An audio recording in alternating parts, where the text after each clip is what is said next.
then I heard of you in Swingers. Yeah. Part of the reason that I moved out here is because I saw how well you were doing, and I figured that if you could make it, then I could make it too. I didn't make it. It's hard to explain to people how remote making a movie was back then. But I remember hearing about the movie and then seeing it, and it was a real low budget, and it's basically just you guys all being charismatic.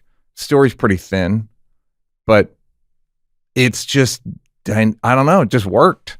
Yeah, it was lightning in a bottle. I thought they were all going to be like that. And it was kind of one of those just serendipity. I'd met Jon Favreau in Chicago at the very tail end while I was there. We worked one of those industrial gigs together, like in Captain Crunch suits. That another buddy of mine, you know, like hilarious chapter. But we both happened to be moving to LA kind of at the same time. And I knew maybe two people and he was one of them, and he knew maybe two people and I was one of them. So we hadn't really been that close in Chicago. We just sort of knew acquaintances, but when we got to LA, we kind of connected and we're trying to help each other set up and stuff. And he knew Vince. Vince was the other person he knew because he'd just done Rudy. And the Swingers, we first became aware of it in that Jon wrote this script and he was trying to sell it. And it was like, hey, I wrote a script. I'm trying to sell it. I wrote a script, Read and it. It's kind of about our dynamic and that stuff. And we spent about a year just helping him do readings for people that would potentially buy it. Yeah.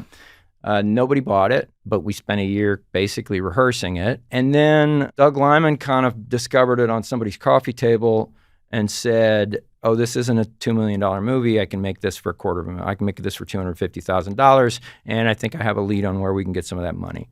So all of a sudden it was happening, but it was happening for scale. So sort of one by one, Jon was like, well, if that's all the money that it's going to take and that's all the money that's available, we can't pay anybody to do anyway, so I'm going to do the lead. And then one by one, he just got the rest of us into it. Yeah, so then it just, that one was one of those, you can't, when people go, so what do I do to get started in Hollywood? I'm like, well, you could do, I don't know what to tell them. Yeah, it's like I was in an accident. Yeah, I was in an accident. And that worked for me, so maybe we get into it, I mean, but that happens kind of in a lot of cases where it's just like, I don't know. Yeah, you want to? You're standing there. Somebody says, "Can you do this thing?" And you say yes. That to me, that's the big lesson of it. Is when somebody says, "Can you help me do a reading of my script and read the stage directions?" And there's no money in it, and for you, and you can't possibly be. You can say yes or no, and a lot of times yes is the good answer because why not? Yeah. And what else could you be doing? Right. You can sit at home. Yeah. Play video games. Which, again, we did that anyway. We did it. Right, and it was also great. Okay. So that does well, and Vince gets a massive explosion from it. Yeah. Vince is like, hello, congratulations, you're a movie star. Right. And I would also argue, well-deserved. Oh, because yeah. if you see, literally, I watched a clip of it recently. I was like, I can't believe how handsome he is. And a fucking motor mouth. No. She was smiling at how money I was. And it's like incredible to watch. It's like he just jumps off the screen. Yeah. And then continued to do so. And and that's just him. Yep. And it's Jon recognizing that that. Yeah. How can that not work? Yeah. Then do you get a pop from it? I got enough of a pop where it was like, okay. Yeah. I got that pop. Just being in a movie back then was something. Yeah. Like you were in a movie and I didn't want you to not be in it. Right. So that's good. Yeah. I had now a credit. Uh-huh. So I kind of went from being on the list of people that could audition for things, but then ultimately they couldn't actually hire you. Yep. To you can audition for things and I guess if nobody else does it, we can hire you.